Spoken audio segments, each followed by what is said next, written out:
നമസ്കാരം. ഒരു 20 വർഷം മുമ്പൊക്കെ ഒരാളൊരു കാറ് മേടിക്കുക എന്ന് പറയുന്നത്, ആ ഒരു കാലഘട്ടത്തിൽ ഇത്രത്തോളം കൺഫ്യൂഷനൊന്നുമില്ല. വളരെ സുന്ദരമായിട്ടുള്ളൊരു കാലഘട്ടമായിരുന്നു അത്. ഒരു കാറ് വാങ്ങിക്കാൻ നമ്മളൊരു തീരുമാനം എടുക്കുന്നത് നമുക്ക് പെട്ടെന്നൊരു തീരുമാനം എടുക്കാൻ കഴിയും. വിരലിലെണ്ണാവുന്ന മോഡലുകൾ മാത്രമാണ് അവൈലബിൾ ആയിട്ടുള്ളൂ എന്ന സത്യവും ഞാൻ മനസ്സിലാക്കുന്നുണ്ട്. എന്നാൽ പോലും ഇന്നത്തെ ഒരു കാർ ബൈയിങ് പ്രോസസ്സുമായിട്ട് കമ്പയർ ചെയ്യുമ്പോഴത്തേക്കും നമുക്ക് വലിയ ടെൻഷനൊന്നുമില്ല. ഒരു സർവീസിന് കൊണ്ടുപോയാൽ പോലും, അല്ലെങ്കിൽ ഒരു പുതിയ കാറ് വാങ്ങുന്ന സമയത്താണെങ്കിൽ പോലും നമ്മളെ കാര്യമായിട്ട് അങ്ങനെ ആരും പറ്റിക്കത്തില്ല. പക്ഷേ ഇന്നൊരു കാറ് മേടിക്കാൻ പ്ലാൻ ചെയ്താൽ, ഒരു ഇൻഷുറൻസ് എടുക്കുന്ന സമയത്ത്, ഒരു PDA ചെയ്യാതെ ഒരു കാർ എടുക്കുന്ന സമയത്ത്, ഇനി PDA ചെയ്താൽ പോലും പറ്റിക്കുന്ന അവസ്ഥകളുണ്ട്.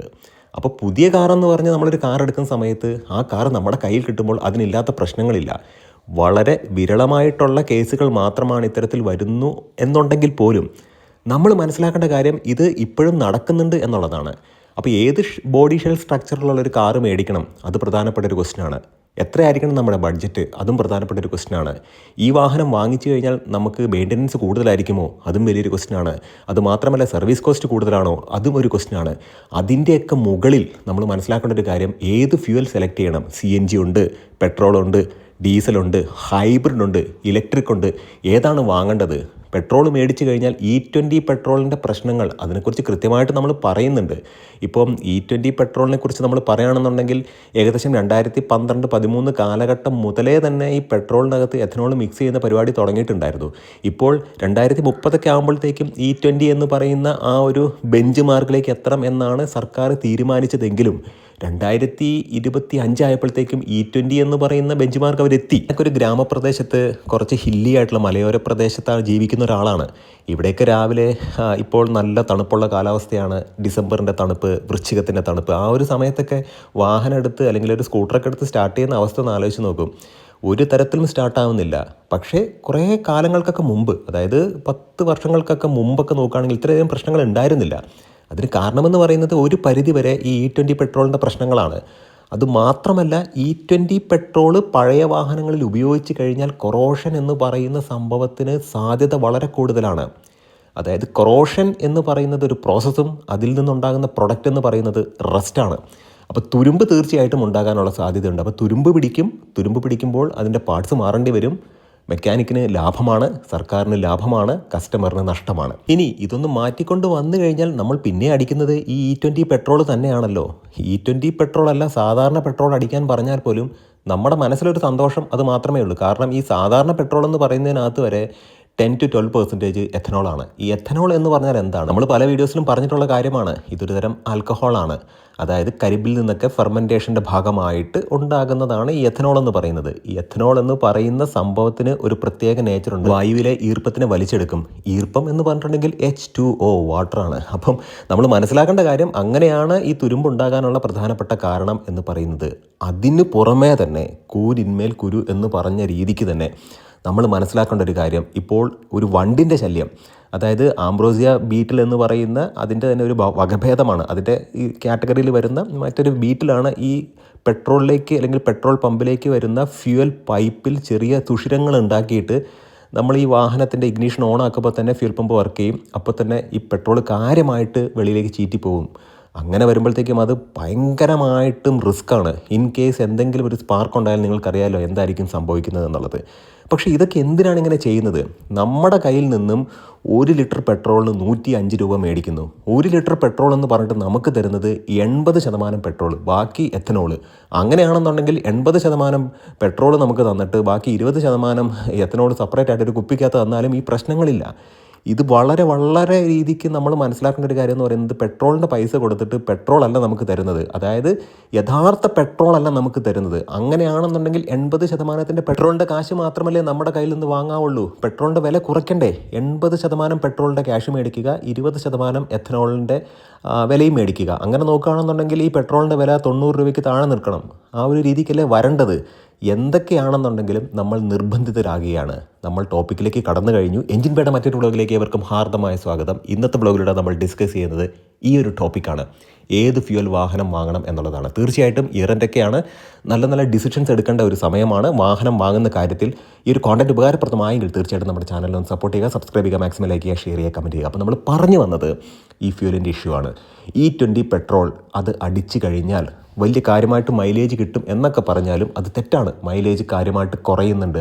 ഞാൻ വളരെ കൃത്യമായിട്ട് ഈ രണ്ട് സാധാ പെട്രോൾ എന്ന് പറഞ്ഞ് അടിക്കുന്ന പെട്രോൾ വരെ 12% എത്തനോൾ ഉണ്ടെന്ന് മനസ്സിലാക്കിയിട്ടാണ് ഞാൻ പറയുന്നത്. സാധാ പെട്രോളും അടിച്ചിട്ടുണ്ട്, E20 അടിച്ചിട്ടുണ്ട്. E20 അടിക്കുമ്പോൾ കാര്യമായിട്ടുള്ള മൈലേജ് ഡ്രോപ്പുണ്ട്, പിക്കപ്പ് പ്രശ്നങ്ങളൊക്കെ വരുന്നുണ്ട്. ഇപ്പോൾ നമുക്ക് മനസ്സിലാക്കേണ്ട ഒരു കാര്യം എന്ന് പറയുന്നത്, ഇപ്പോൾ ഇറങ്ങുന്ന വാഹനങ്ങളൊക്കെ ഭാരത് സ്റ്റേജ് 6 2.0 എമിഷൻ നോംസിനൊക്കെ മീറ്റ് ചെയ്തൊക്കെ വാഹനങ്ങളാണ്. അതിനകത്ത് E20 കോമ്പാക്റ്റബിൾ ആണെന്നൊക്കെ നമുക്കറിയാം. എന്നാൽ പോലും നമ്മൾ മനസ്സിലാക്കേണ്ട ഒരു കാര്യം, പഴയ പെർഫോമൻസ് ഒന്നും ഇത്തരം വാഹനങ്ങൾക്കില്ല. ഇനി ഡീസൽ, ഇപ്പോൾ പെട്രോൾ പോട്ടെ, പെട്രോളിന് മെയിൻ്റനൻസ് കുറവാണ്, അല്ലെങ്കിൽ കാര്യമായിട്ടുള്ള പണികൾ വരില്ല, ഓട്ടോ ഒന്നും ഇല്ലെന്നുണ്ടെങ്കിൽ പെട്രോൾ മേടിച്ചാൽ മതി, വലിയ തലവേദനയൊന്നുമില്ല, ചെറിയ ചെറിയ പണികളേ വരികയുള്ളൂ. ഇങ്ങനെയൊക്കെ ആശ്വസിച്ചിരുന്ന നമുക്ക് വലിയൊരു പണിയാണ് ഈ ആംബ്രോസിയ ബീറ്റിൽ തന്നിട്ടുള്ളത്. അതൊരുപാട് കാലമായിട്ട് ഈ ഒരു പ്രശ്നം കേൾക്കുന്നുണ്ട്, അത് സത്യമാണ്. ഈ റബ്ബർ പ്ലാന്റേഷനൊക്കെ ഉള്ള സ്ഥലങ്ങളിലാണ് ഇത് കൂടുതൽ. അടുത്തത് CNG വാഹനങ്ങൾ ഇപ്പോൾ കാര്യമായിട്ട് പ്രൊമോട്ട് ചെയ്യുന്നുണ്ട്. നമ്മൾ ഇതിനകത്ത് വളരെ സ്ട്രിക്റ്റായിട്ട് നമ്മൾ നോക്കേണ്ട കാര്യം, CNG വാഹനങ്ങൾ മൈലേജ് നൽകും എന്നുള്ളതാണ്. പക്ഷേ പവർ വളരെ കുറവാണ്. സത്യസന്ധമായിട്ട് പറയാണ്, പവർ വളരെ കുറവാണ്. ഇപ്പോൾ CNG ഇപ്പോൾ നമ്മൾ ഒരു ഫോർ എക്സാമ്പിൾ സെലേറി എടുക്കുകയാണ്. 5 പേര് സെലേറിയയിൽ കയറി, CNG വാഹനമാണ്, അത്യാവശ്യം നല്ല സ്റ്റീപ്പായിട്ടുള്ളൊരു കയറ്റം, നിങ്ങളൊന്ന് ജസ്റ്റ് ഒന്ന് ഓടിച്ച് കയറ്റാൻ നോക്കിയാൽ മതി. വാഹനം വളരെ കഷ്ടപ്പെട്ട് ബുദ്ധിമുട്ടി ഞാൻ ഈ കയറ്റം മൊത്തം വലിച്ച് കയറണോ എന്ന് ചിന്തിച്ചാണ് വാഹനം പോകുന്നത്. അപ്പോൾ ഇത് 1-2 ദിവസം അല്ലല്ലോ, നമ്മൾ കണ്ടിന്യൂസ് ആയിട്ട് ഈ വാഹനം ഓടിക്കുമ്പോഴത്തേക്കും ഈ പവർ ലാഗ് കാര്യമായിട്ട് നമ്മളെ ബാധിക്കും. നമുക്ക് വളരെയധികം ബുദ്ധിമുട്ടായിരിക്കും. ഇപ്പോൾ നിരപ്പായ സ്ഥലങ്ങളിലൂടെയൊക്കെ പോവുകയാണ്, അല്ലെങ്കിൽ ടാക്സി പർപ്പസിനൊക്കെ ആണെന്നുണ്ടെങ്കിൽ ഒരു പരിധി വരെ CNG ഓക്കെയാണ്. പിന്നെ CNG അത്രത്തോളം സുരക്ഷിതമാണോ എന്ന് ചോദിച്ചാൽ, CNGക്ക് അതിൻ്റെതായിട്ടൊരു നേച്ചറുണ്ട്. കാരണം അത് കംപ്രസ്ഡ് നാച്ചുറൽ ഗ്യാസ് ആണ്, അത് ലിക്വിഫൈഡ് പെട്രോളിയം ഗ്യാസ് ഒന്നുമല്ല. എന്നിരുന്നാൽ പോലും ഈ ബ്ലാസ്റ്റ് ചെയ്യാനുള്ള സാഹചര്യങ്ങളൊക്കെ ഉണ്ട്. ഹൃദയത്തിൽ ഒരു വലിയ, അല്ലെങ്കിൽ നെഞ്ചിലൊരു വലിയ കല്ലെടുത്ത് വെച്ചിട്ട് ഈ വാഹനത്തിൻ്റെ ഡ്രൈവിംഗ് സീറ്റ് കയറിയിരിക്കാനായിട്ട് എന്നെപ്പോലുള്ള ആൾക്കാർക്ക് പറ്റുമോ എന്ന് എനിക്കറിയില്ല. ഇപ്പോൾ അണ്ടർ ബോഡി CNG കിറ്റൊക്കെ ആയിട്ട് ബ്രസയൊക്കെ ടെസ്റ്റ് ചെയ്യുന്നുണ്ട്. കാരണം CNGയിലേക്ക് ആളുകളെ പുഷ് ചെയ്യുകയാണ്. ഫ്ലെക്സ് ഫ്യൂൽ വരുന്നുണ്ട്. ഫ്ലെക്സ് ഫ്യൂൽ എന്ന് പറഞ്ഞിട്ടുണ്ടെങ്കിൽ നിങ്ങൾ പേടിക്കേണ്ട ഒരു കാര്യമില്ല, നിങ്ങൾ സന്തോഷിക്കുക. കാരണം 80% പെട്രോളും 20% എഥനോളും നമുക്കിപ്പോൾ തരുന്നുണ്ട്. അത് മാറ്റിയിട്ട് 80% എഥനോളും 20% പെട്രോളും തന്നിട്ട് ഈ 110 രൂപ 120 രൂപയും നിങ്ങൾക്ക് പെട്രോളിന് മേടിക്കും. അതാണ് ഫ്ലെക്സ് ഫ്യൂൽ. അതായത് 20 to 80% എഥനോൾ മിക്സ് ചെയ്ത് വരുന്ന സന്ദർഭങ്ങളിൽ, അതായത് വിവിധ റേഷ്യോയിലായിരിക്കും. ചിലപ്പോൾ 50 to 50 ആയിരിക്കും, അല്ലെങ്കിൽ 70 to 30 ആയിരിക്കും, 80 to 20 ആയിരിക്കും. എന്തായാലും അതിനകത്ത് എഥനോളിൻ്റെ കണ്ടൻ്റ് ആയിരിക്കും കൂടുതൽ. അത്തരത്തിലുള്ള ഫ്യൂലുകൾ ഇനി ഭാവിയിൽ വന്നാൽ, അതിപ്പോൾ നമ്മളിപ്പോൾ കേരളത്തിൽ 70 to 30 ആണെന്നുണ്ടെങ്കിൽ കർണാടകയിൽ ചിലപ്പോൾ 60 to 40 ആയിരിക്കും. അതല്ലെന്നുണ്ടെങ്കിൽ തമിഴ്നാട്ടിലാണെന്നുണ്ടെങ്കിൽ 30 to 70 ആയിരിക്കും. ഇനി നോർത്ത് ഇന്ത്യയിലേക്ക് പോകുകയാണെന്നുണ്ടെങ്കിൽ ചിലപ്പോൾ 80 to 20 ആയിരിക്കും. അപ്പം നമുക്ക് എവിടെ നിന്നാണെന്നുണ്ടെങ്കിലും ഈ പെട്രോൾ അടിക്കാം. അത്തരത്തിൽ ഉപയോഗിക്കാൻ കഴിയുന്ന വാഹനങ്ങളാണ് ഫ്ലെക്സ് ഫ്യൂൽ. അപ്പോഴും നിങ്ങളുടെ കയ്യിൽ നിന്ന് ഈ പറയുന്ന മുഴുവൻ പൈസയും മേടിക്കും എന്ന് ഞാൻ പ്രതീക്ഷിക്കുന്നു. കാരണം ഇപ്പോൾ 80% പെട്രോളും 20% എഥനോൾ ആയിട്ട് പോലും ഫുള്ള് പൈസ മേടിക്കുന്നുണ്ട്. അങ്ങനെ നോക്കുമ്പോഴത്തേക്കും പെട്രോൾ എന്ന് പറഞ്ഞ് നമുക്ക് തരുന്നതൊക്കെ ശുദ്ധമായ പെട്രോളല്ല. എന്നാൽ ശുദ്ധമായ പെട്രോളിൻ്റെ പണം അവർ വാങ്ങിക്കുകയും ചെയ്യും. ഇനി മറ്റൊരു കാര്യമെന്ന് പറയുന്നത് ഡീസൽ. ഇപ്പോൾ ഡീസൽ മേടിക്കാം, കുഴപ്പമില്ല. അപ്പോൾ DPF ഇഷ്യൂ കാര്യങ്ങളൊക്കെ വരുന്നുണ്ട്. നമ്മൾ യൂറിയ വാങ്ങിച്ച് ഒഴിക്കുന്നുണ്ട്. ഇത് യഥാർത്ഥത്തിൽ ശരിക്കും പറഞ്ഞിട്ടുണ്ടെങ്കിൽ ഒരു സോൾവെൻറ്റിലേക്ക് ഒരു സൊല്യൂട്ട് ഇടുന്നു എന്നുള്ളതേ ഉള്ളൂ. അതൊരു സൊല്യൂഷനാക്കി മാറ്റുന്നു. അതാണ് സംഭവം. വാട്ടറും യൂറിയയും തമ്മിലൊരു മിശ്രിതമാണ്. ഇത് നമ്മൾ ഡെഫിൻ്റെ കാര്യം പറയുകയാണ്. ഇപ്പോൾ ഡീസൽ പർട്ടിക്കുലേറ്റ് ഫിൽട്ടർ DPFിൻ്റെ കാര്യം നമ്മൾ പറയുകയാണെന്നുണ്ടെങ്കിൽ, ഈ പുറത്തേക്ക് വരുന്ന എമിഷൻ, അതായത് ഈ മലിനമായിട്ടുള്ള വായു, അതിനകത്തുള്ള പെല്ലറ്റ്സുകൾ അല്ലെങ്കിൽ ചെറിയതായിട്ടുള്ള ഡെബ്രിസുകൾ കാര്യങ്ങളൊക്കെ ഈ ഫിൽട്ടർ തടഞ്ഞു നിർത്തുന്നു എന്നുള്ളതാണ്. അപ്പം നൈട്രജൻ സംയുക്തങ്ങൾ, നൈട്രേറ്റ് അല്ലെങ്കിൽ നൈട്രജൻ ഡയോക്സൈഡ്, നൈട്രസ് ഓക്സൈഡ്, ഇതെല്ലാം ശരിക്കും പറഞ്ഞിട്ടുണ്ടെങ്കിൽ ഈ പറയുന്ന ഫിൽട്ടർ തടഞ്ഞു നിർത്തുന്നു. കുറേ കഴിയുമ്പോഴത്തേക്കും ഇത് തടഞ്ഞു നിർത്തി കഴിയുമ്പോഴത്തേക്കും നമുക്കറിയാം ഒരു അരിപ്പ പോലെയാണ്. കുറേ കഴിയുമ്പോഴത്തേക്കും അത് ക്ലോഗ് ആവും, അല്ലെങ്കിൽ അത് മൊത്തം ഫില്ലാകും. അപ്പോൾ അത് ഫില്ലായി കഴിയുമ്പോഴത്തേക്കും എന്താണ്, ഇത് പിന്നീട് ഇതിലൂടെ ഫിൽട്ടർ ചെയ്ത് വെളിയിലേക്ക് പോകാൻ പറ്റില്ല. കാരണം അതിങ്ങനെ തടസ്സം വരും, അല്ലെങ്കിൽ ക്ലോഗ് ആവും. അപ്പോൾ അത് മാറണം എന്നുണ്ടെങ്കിൽ ശരിക്കും പറഞ്ഞിട്ടുണ്ടെങ്കിൽ ഇതിനെ കത്തിച്ച് കളയുക എന്നുള്ളതാണ്. കത്തിച്ച് കളയണം എന്നുണ്ടെങ്കിൽ വാഹനത്തിന് നല്ല ടെമ്പറേച്ചർ വരണം. അത് പാസീവായിട്ട് നമുക്ക് ചെയ്യാം. അത് വാഹനം നല്ല ഹൈവേയിലൊക്കെ നല്ല സ്പീഡിൽ പോകുമ്പോഴത്തേക്കും, നല്ല RPMലൊക്കെ നല്ല ഹൈ സ്പീഡിൽ നല്ല വേഗതയിൽ പോകുമ്പോഴത്തേക്കും എന്താ സംഭവിക്കുക, ഈ ടെമ്പറേച്ചർ അറ്റൈൻ ചെയ്യുകയും ഈ പറയുന്ന ഡീസൽ പർട്ടിക്കുലേറ്റ് ഫിൽറ്ററിനകത്ത് നല്ല രീതിക്ക് ടെമ്പറേച്ചർ വരികയും അങ്ങനെ ഈ കിടക്കുന്ന ഡെബ്രിസും അല്ലെന്നുണ്ടെങ്കിൽ മാലിന്യങ്ങളും ഖരമാലിന്യങ്ങളൊക്കെ എന്ത് ചെയ്യും, കരിഞ്ഞു പോവുകയും ചെയ്യും. പിന്നീട് ആ ക്ലോഗ് അങ്ങോട്ട് മാറും. അതല്ല എന്നുണ്ടെങ്കിൽ ഇപ്പം ട്രാഫിക്കിലൊക്കെ പോവുകയാണ്, ട്രാഫിക്കെന്നൊന്നും ഞാൻ പറയുന്നില്ല, ഇത്തരത്തിൽ ഹൈ RPMൽ അല്ലെങ്കിൽ അത്രയും ടെമ്പറേച്ചർ വരാത്ത രീതിയിൽ പതുക്കെ വാഹനം ഓടിക്കുന്ന ആളുകളാണെന്നുണ്ടെങ്കിൽ ഡീസൽ പർട്ടിക്കുലേറ്റ് ഫിൽറ്റർ അല്ലെങ്കിൽ ഈ പറയുന്ന DPFിൻ്റെ ഇഷ്യൂ തീർച്ചയായിട്ടും വരും. അപ്പോൾ നമ്മൾ എന്ത് ചെയ്യും, വാഹനം ഓട്ടോമാറ്റിക്കായിട്ട് ഹൈ RPM എടുത്ത് പറയുന്ന മാലിന്യത്തെ അത് കരയിച്ച് കളയും. അതാണ് നടക്കുന്നത്. ഇനി ഒരു കാര്യം കൂടി എടുത്തു പറയട്ടെ, ഇതൊക്കെ സഹിക്കാം. ഇപ്പോൾ ഡീസലിനകത്തും ബ്ലെൻഡിങ് വരുന്നുണ്ട് എന്നുള്ളതാണ്. ഐസോബ്യൂട്ടനോൾ ഡീസലിനകത്ത് മിക്സ് ചെയ്ത് വരും എന്നുള്ളതാണ് ഇപ്പോൾ മനസ്സിലാക്കാൻ കഴിയുന്നത്. എന്താണ് ഐസോബ്യൂട്ടനോൾ എന്ന് ചോദിച്ചാൽ, മുമ്പ് ഒരു കാര്യം എടുത്ത് പറയട്ടെ, ഈ പറയുന്ന ഡീസലിനും എത്തനോളും മിക്സ് ചെയ്യാനുള്ള ശ്രമങ്ങളൊക്കെ നടത്തിയിട്ടുണ്ടായിരുന്നു. 5% ഒക്കെ മിക്സ് ചെയ്യാൻ ശ്രമിച്ചിട്ടുണ്ടായിരുന്നു. പിന്നെ ഈ പറയുന്ന എത്തനോളിൻ്റെ ഒരു സ്വഭാവം ഉണ്ടല്ലോ, ലോ ഫ്ലക്സ് പോയിന്റ് കാര്യങ്ങളൊക്കെയാണ് ഉള്ളത്. അപ്പോൾ പെട്ടെന്ന് തന്നെ തീ പിടിക്കാനൊരു സാധ്യത ഡീസലുമായിട്ട് മിക്സ് ചെയ്യുമ്പോൾ ഉണ്ട് എന്നുള്ള രീതിക്കുള്ള പഠനങ്ങളൊക്കെ വന്നപ്പോഴാണ് അതിൽ നിന്ന് പിന്മാറിയത്. പിന്നീടാണ് ഈ ഐസോബ്യൂട്ടനോൾ എന്ന് പറയുന്ന സംഭവത്തെ കണ്ടുപിടിക്കുകയും, അല്ലെങ്കിൽ കണ്ടുപിടിക്കേണ്ട കാര്യമൊന്നുമില്ല, അത് ഇവിടെ തന്നെ ഉള്ളതാണ്, അത് മിക്സ് ചെയ്യാൻ തീരുമാനിക്കും. ഇടയ്ക്ക് ഒരു കാര്യം കൂടി എടുത്തു പറയണം, ഇപ്പം നമുക്ക് കിട്ടുന്ന ഡീസലും അത്ര പ്യൂറൊന്നുമല്ല. ഇതിനകത്ത് ബയോഡീസൽ മിക്സ് ചെയ്യുന്നുണ്ട്. ഓൾമോസ്റ്റ് 0.6% ബയോഡീസൽ ഇപ്പോഴുള്ള ഡീസലിനകത്ത് ബ്ലെൻഡ് ചെയ്ത് വരുന്നു എന്നുള്ളതാണ് ചില സ്ഥലങ്ങളിൽ നിന്നൊക്കെ എനിക്ക് വായിച്ചപ്പോൾ എനിക്ക് മനസ്സിലാക്കാൻ കഴിഞ്ഞിട്ടുള്ള കാര്യം. മാത്രമല്ല 2030 ആകുമ്പോഴത്തേക്കും 5% ഇത്തരത്തിലുള്ള ബയോഡീസൽ ഇതിനകത്ത് ബ്ലെൻഡ് ചെയ്യണം എന്നുള്ള രീതിക്കാണ് കാര്യങ്ങൾ മുമ്പോട്ട് പൊയ്ക്കൊണ്ടിരിക്കുന്നത്. ഈ പറയുന്ന ബയോഡീസലൊക്കെ ഉണ്ടാക്കുന്നതും ധാന്യങ്ങളിൽ നിന്നാണ്. അപ്പം ധാന്യങ്ങൾ എടുത്തിട്ട് ഇന്ത്യ ഇപ്പം നല്ല രീതിക്ക് ഇത്തരത്തിലുള്ള കാര്യങ്ങളായിട്ട് മുമ്പോട്ട് പോവുകയാണെന്നുണ്ടെങ്കിൽ അത് പ്രാക്ടിക്കലി അത്ര വയബിൾ അല്ല എന്നുള്ള രീതിക്കാണ് കാര്യങ്ങൾ ഡീസലിൻ്റെ കേസിൽ വരുന്നത്. അപ്പോഴാണ് ഈ ഐസോബ്യൂട്ടനോളിനെ കുറിച്ച് ചിന്തിക്കുന്നത്. അതും ഒരു ഫെർമെൻറ്റേഷൻ്റെ ഒരു ഡിഫറൻറ്റ് കൈൻഡ് ഓഫ് ഫെർമെൻറ്റേഷൻ എന്ന് നമുക്ക് പറയാൻ കഴിയില്ല. ഒരു ഡിഫറൻറ്റ് മെത്തേഡിലാണ് ഈ ഒരു ഫെർമെൻറ്റേഷൻ നടക്കുന്നത്. ഫെർമെൻറ്റേഷൻ്റെ പ്രൊഡക്റ്റ് തന്നെയാണ്.